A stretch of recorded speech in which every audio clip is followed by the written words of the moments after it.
todos bem-vindos ao sexto episódio do Criminis, um podcast sobre crime e sociedade.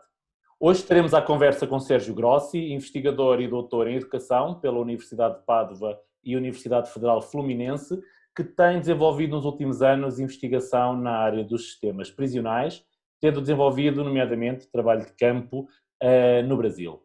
Sérgio Grossi vem falar connosco sobre educação em contexto prisional e alternativas à prisão. Obrigado, Sérgio, por teres aceito o nosso convite. Sejas bem-vindo. Obrigado a vocês por esse convite. Um saludo desde Bolonha. Sérgio, fala-nos um pouco sobre o teu percurso profissional e académico e particularmente este trabalho de campo que tens desenvolvido com a educação nas prisões, nomeadamente no Brasil. Bom, o meu trabalho acadêmico começa muitos anos atrás, começando com a graduação em filosofia, onde encontrei nas referências fundamentais Frantz Fanon, quando discutia um psiquiatra argelino que discutia muito bem a violência colonial, e a raiva que esse domínio colonial gerava nas pessoas e como essas pessoas podiam sair dessa raiva ou com a enfermidade psíquica ou muitas vezes com os conflitos fratricidas que se davam dentro das colônias argelinas. Desde ali comecei a pensar muito bem sobre que tipo a violência exercida na privação do direito, como se repercute nas pessoas. Aí também nesse percurso tive Goffman na questão das instituições totais, falando muito bem sobre como os manicômios também falavam que iam a curar as pessoas, e depois, de verdade, enfermavam com outra nova enfermidade, que era a enfermidade gerada para a mesma instituição total. Bom, desde aí, também foi super importante a questão de Foucault, e da centralidade da prisão na sociedade contemporânea, porque a prisão também era uma outra das instituições totais que planteava de educar as pessoas para incluí-las na sociedade, mas, na verdade, fazia exatamente o contrário, excluía as pessoas, estigmatizava as pessoas, afastava ulteriormente as pessoas da sociedade e incluía, assim, os infratores dentro dos meios criminosos profissionalizantes. Aí, nesse percurso, foi super importante para mim o pensamento e a figura de Franco Basaglia na Itália, no movimento antimanicomial, que foi também anticarcerário, criticou bem também a instituição cárcere, se planteou também muito bem como tinha necessidade de superar as instituições totais para restituir os direitos às pessoas que estavam fechadas dentro desses espaços. Nesse sentido, é muito importante porque Basaglia não fez só um trabalho teórico, mas também um trabalho experimental, tentando abrir uma instituição total, como o manicômio, e desde essas práticas se gerou um movimento que, no 1978, na Itália, conseguiu a lei que, ao final, fechava os manicômios e superava as instituições totais, e retomando a centralidade das pessoas e do cuidado dessas pessoas no território, onde tinham que ser rehumanizado, e garantido os direitos dessas pessoas, ao contrário que estavam tirados. As prisões mantiveram-se nessas instituições totais? Absolutamente sim. As prisões se mantiveram. A crítica não conseguiu atacar as prisões também porque já planteava que são um dispositivo de poder muito mais central, também porque são, como sabemos, boa parte dos crimes são de cunho econômico e aí protegem a propriedade contra as pessoas que atacam esses direitos, Aí a resistência da prisão, que foi muito mais dura e pesada, e vemos que em todo o mundo a situação se agravou respeito a esses anos, Para não falar que no Brasil atualmente, por exemplo, a terceira população prisional mundial, e somos entre 700 e 800 mil pessoas presas, com um crescimento também brutal das mulheres presas nos últimos anos. Aí, estamos em um período onde não só a situação não foi resolvida, mas se agravou em diferentes países mundiais. Sérgio, e diz-me uma coisa, tu que estudas, portanto, tens uma perspectiva sobre aquilo que se passa em Itália e o teu doutoramento o trabalho de campo foi sobretudo no Brasil, quais são ou quais serão as maiores assimetrias que tu identificas em matéria de população prisional entre Itália e o Brasil? Bom, vamos falar com certeza que aqui a população prisional é muito mais reduzida, né? Estamos falando de 50, 60 mil pessoas, né, em 60 milhões de habitantes. E ao contrário, no Brasil, né, são 700, 800 mil pessoas privadas de liberdade em 209 milhões de habitantes, mais ou menos. Aí, isso gera também a sobrepopulação. Também na Itália temos um problema de sobrepopulação não tão grave como no Brasil. Mas no 2013 a sentença Torreggiani da Corte Europeia dos Direitos Humanos obrigou a Itália a reduzir a população prisional e assim a situação atualmente está melhor. Devemos considerar também que a situação na Itália são também muito menos violenta, né? No Brasil vemos de que está entre 60 mil ou 40 mil como nos últimos anos o número de homicídios por ano. Aqui nos últimos anos temos entre 300 e 200 homicídios por ano. Aí vemos que essas são as diferenças que são mais evidentes, né? E também vamos a falar das coisas que estão parecidas, né? Que a população marginada se encontra encarcerada, né? No caso do Brasil são os afrodescendentes que são atingidos mais pela pena prisional. Aqui na Itália, mais ou menos 30% é composto de migrantes, então são africanos em boa parte, ou pessoas que chegaram na trajetória migratória se encontraram tornado clandestino por uma lei que não aceita esses migrantes, né? No fundo, estamos a falar da população das franjas, portanto, das assimetrias que vêm das franjas da sociedade, em ambos os casos, não é? Absolutamente, sim.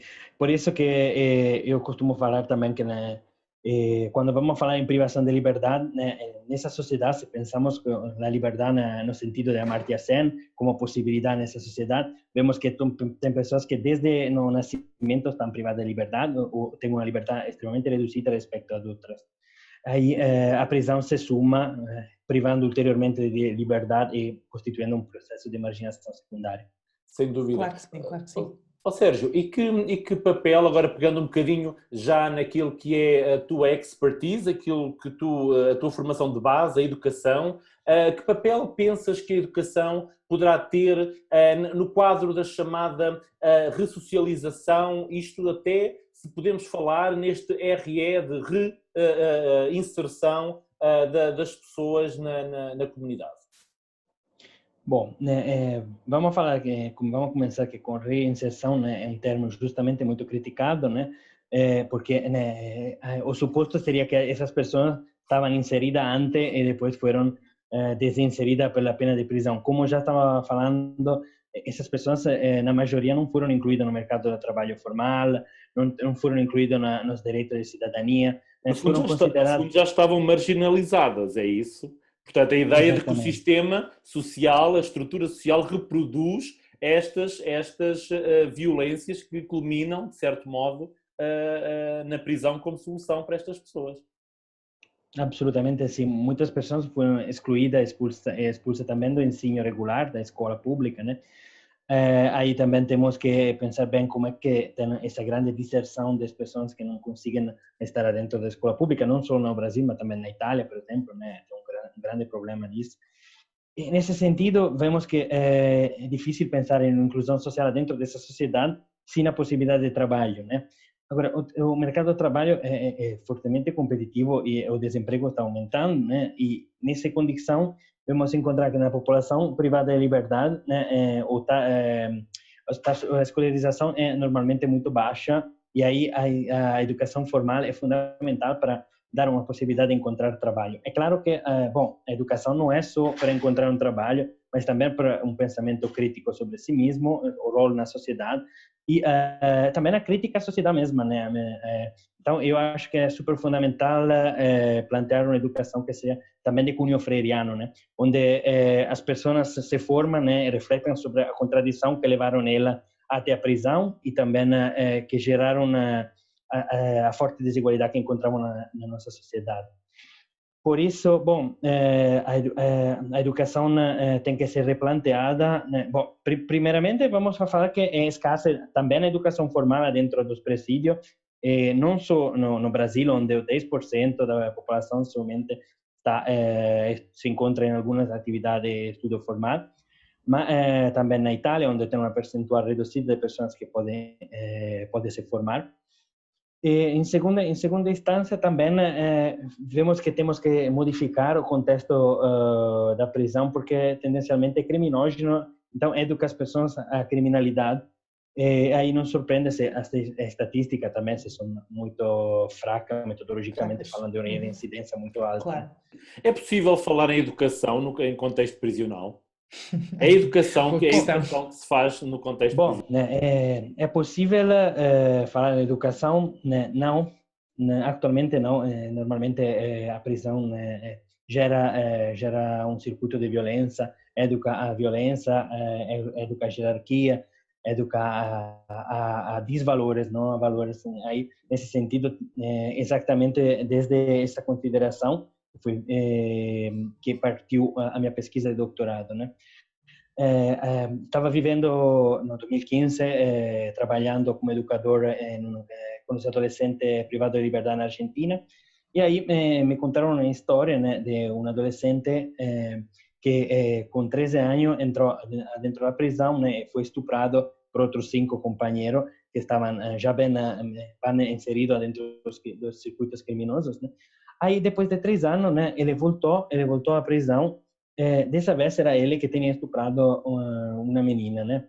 Aí, para falar de educação, temos que, de alguma forma, quebrar esse circuito de violência permanente. Aí, foi exatamente aí que comecei a caminhar para pensar como reformular, né, não só a educação formal, não só a educação informal, que normalmente são poucas atividades, mas também a educação informal dos contextos e a educação entre pares, né? Porque sabemos que a violência circula extremamente dentro da unidade penitenciária e muitas vezes também as pessoas que se encontram como agentes de segurança provêm do mesmo contexto violento dos adolescentes ou também dos adultos, né? Isso gera um problema extremamente grave também, porque já temos visto nas pesquisas da psicologia social, né, o que é chamado de efeito Lucifer, né, que é um contexto como onde umas pessoas tenham que privar de liberdade a outra gera já violência. Se vamos a inserir pessoas que tenham já experiência de violência, já um costume de violência, são acostumadas à violência, vamos ver que não surpreende que temos vários casos de tortura e que necessariamente se vão gerar conflito extremamente grave e violento que se repercutem depois no aumento do crime na sociedade e na violência que se repercute na sociedade. Aí vamos gerar um circuito que nunca para, né? Sim, e que é uma bola de neve, digamos, não é?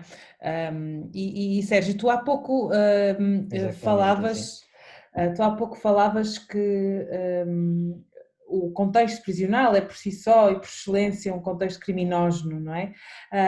E sobre isso sabemos que tens trabalhado muito as APACs, é um modelo muito pouco conhecido, mais que não seja aqui em Portugal, não é? Ou, enfim, não pouco conhecido, mas menos conhecido, e portanto nós queríamos que tu nos falasses um pouco sobre as APACs e nos dissesses, inclusive para quem nos ouve e não conhece este trabalho, o que são as APACs.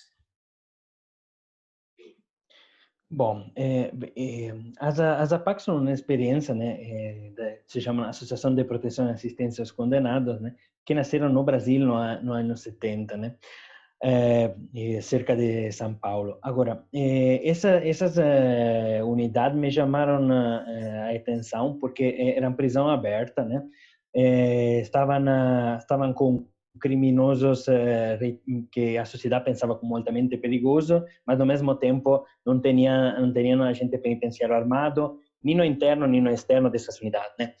Foi uma conferência na Itália, né, de desses ex-prisioneiros, né, que eles chamam de recuperando, que fez testemunho, né, falando de como ele já tinha evadido, tinha feito vários conflitos de violência dentro dos presídios, né?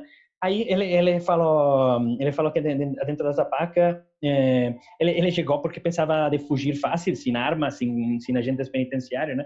Aí ele contou, né, testemunho dele, que efetivamente depois ele falou que queria estar uma semana a mais porque as pessoas estavam tratando bem ele, não estavam tratando ele como bandido, criminoso ou inimigo público, né?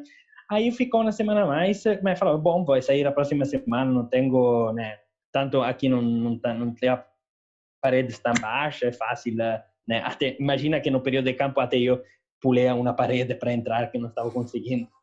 Efetivamente as paredes são baixas e bom, desde aí vemos que essas pessoas se quedou e ficou passando todo o período da sua condena dentro dessa unidade até se tornar um testemunho, né? Essa é uma da grande potencialidade da PAC, que eles chamam de pedagogia da presença, né? É um termo que pegaram de Antônio Carlos Gomes da Costa, né? Um pedagogista brasileiro. Isso é que as pessoas, né, se incluindo na sociedade, consigam, né, no mesmo tempo, convencer a sociedade que uma inclusão social é possível e também na comunidade penitenciária que outros caminhos são possíveis, porque sabemos que também as pessoas... Sérgio, então podemos dizer que estamos perante uma alternativa à prisão, ao modelo prisional tal qual nós conhecemos, não é?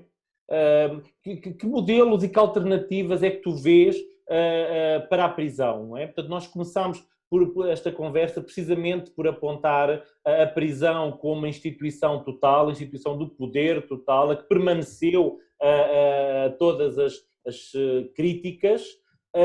Agora acabas por nos falar de um modelo que possibilita uma versão bastante flexibilizada do que é cumprir uma pena. Portanto, a questão... Uma prisão aberta. Exatamente. Eu deixava-te a questão de saber, para ti, que alternativas temos à prisão tal como nós a conhecemos.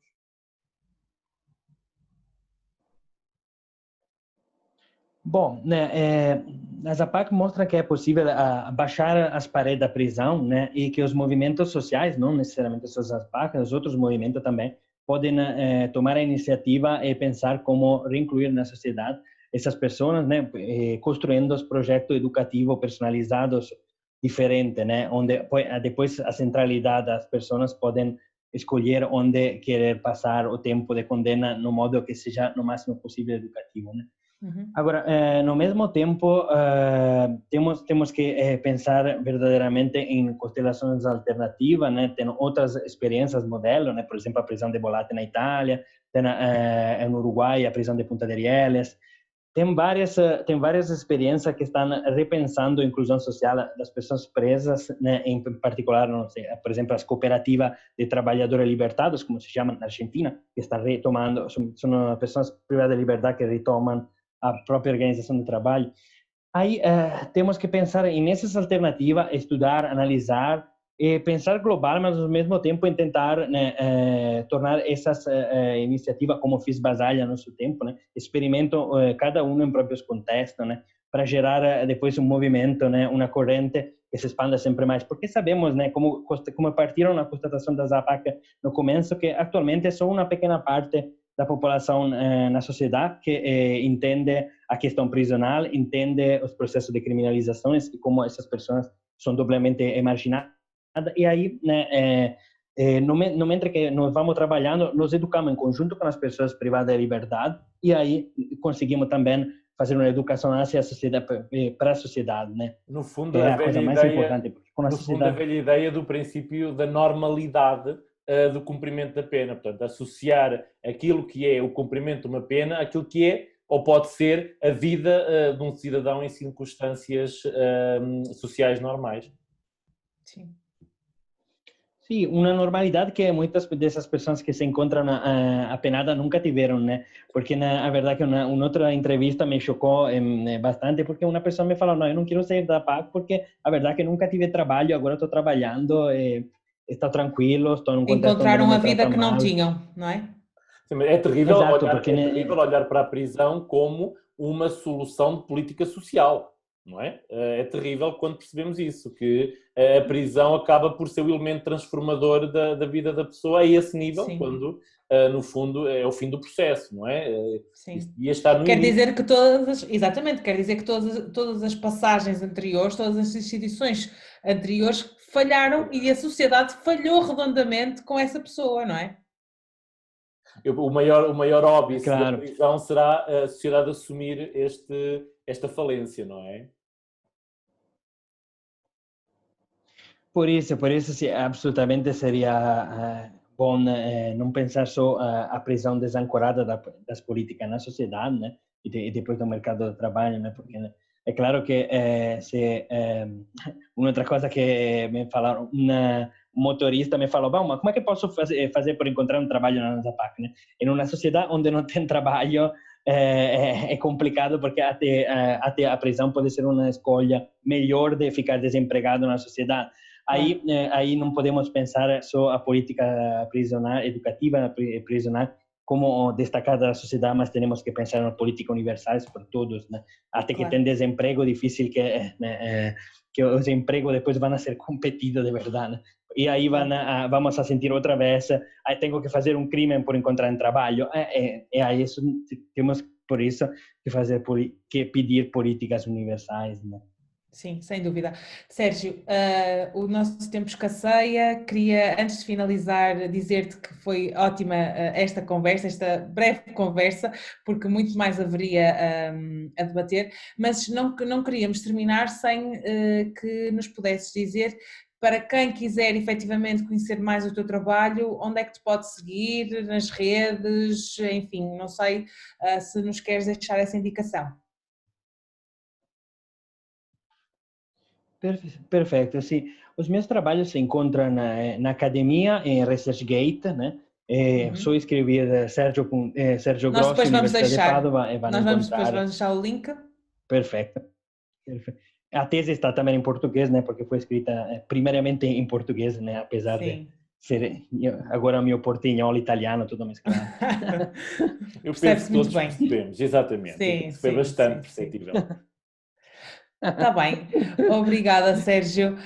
E já sabem, se gostaram deste episódio, não deixem de partilhar e de enviarem as vossas sugestões através das nossas redes sociais. Queremos realmente conhecer a vossa opinião sobre o Criminis e sobre todos os episódios que já gravamos. E já sabem que quinzenalmente, às quintas-feiras, estaremos à conversa com especialistas nos diversos domínios do crime e da justiça. O Criminis está disponível no website em cigep.pt, no nosso canal do YouTube e nas plataformas Spotify, Apple Podcast e SoundCloud.